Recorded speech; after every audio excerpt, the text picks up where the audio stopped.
Next, I'm going to do my eyes. There are so many ways to do an eye design. I'm going to do a classic design. Of course, you can adapt it as you see fit, but this is sort of the one you see in all the fashion magazines. And here's how you do it. So I'm going to brush through my eyebrow to make sure that it's where it's supposed to be, so I can get to the underbrow area and all the different corners.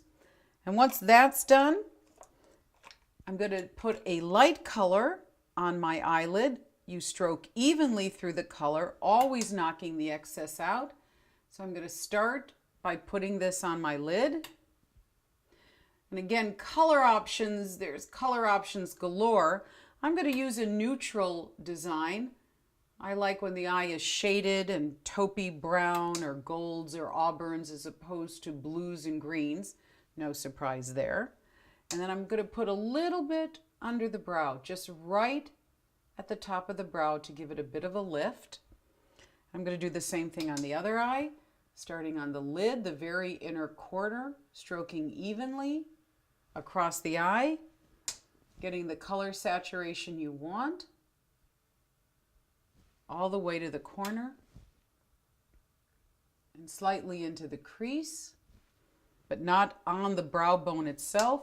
And again, just a little bit extra, right at the top of the brow bone, just under the eyebrow, like that. From there, I'm going to shade in the crease of the eye.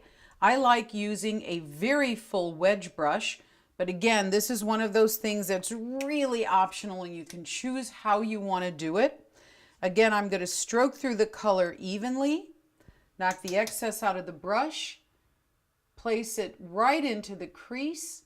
Now, I like getting right up under the brow bone, but you can really start this wherever you feel comfortable, lifting out and up along the back of the bone, the brow bone.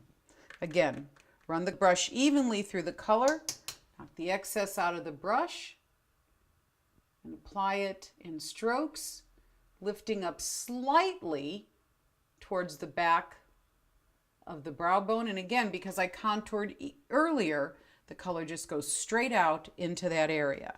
Again, pick up the color on the flat of the brush, knock the excess off, and go along the instep of the eye, down into the crease, and out into the back of the brow bone. It's sort of an S shape. Again, right at the corner, avoiding the crescent of the eye, knocking the excess out of the brush, and applying until you get the saturation color you want. From this point, you could just do your eyeliner and mascara and be done. I'm going to put on a few extras to create a little bit more dimension, a little bit more of a formal makeup, but right now, this is pretty good for daytime with a little liner and mascara. What I'm going to do is take a smaller wedge brush and I'm going to put a darker color just in the crease, not all over the eye, just in the crease, down and out at the back of the brow bone. Just in a smaller area, kind of a shading under the color I just applied. Just in the crease and then at the back bone and slightly at the back corner of the lid, like that. I'm going to feather it up just a little bit so there's no hard edges. I'm going to do the same thing on the other eye. Again, I'm using the edge of this wedge brush. I'm shading more in the true crease area, lifting it slightly up on the brow bone. Again, just to make sure I have my color even with the other eye. And then at the back corner, just going to add a little bit of color right on the lid and then feather it up like that. Now there's two ways to make sure that you've got it even and there's no hard edges. One is what I do is take my contour brush and just go over the back corner to make sure I've softened it. But some people like using a completely new brush, what is called a blending brush. It looks like this, kind of soft and fluffy. You can go over that extra crease color, softening it up along the way. Now, one more step for drama that I like doing, but again, you could stop here and be done and call it good. But just for a little bit more drama, I'm going to use a really dark shade, a dark chocolate brown shade. I'm going to use a much smaller brush because I'm really going to concentrate where I apply this color, because this is just going at the very back wedge of the eye.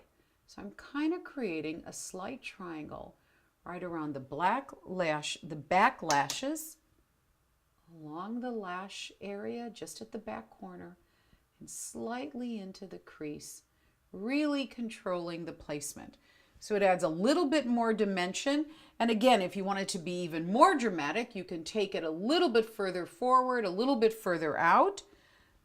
That placement is up to you, but again, I'm just controlling it at the back, very corner of the crease and over the back, very corner of the eye, making sure not to exaggerate it too much, like that. And again, you want to go over it one more time, really making sure you've got it even.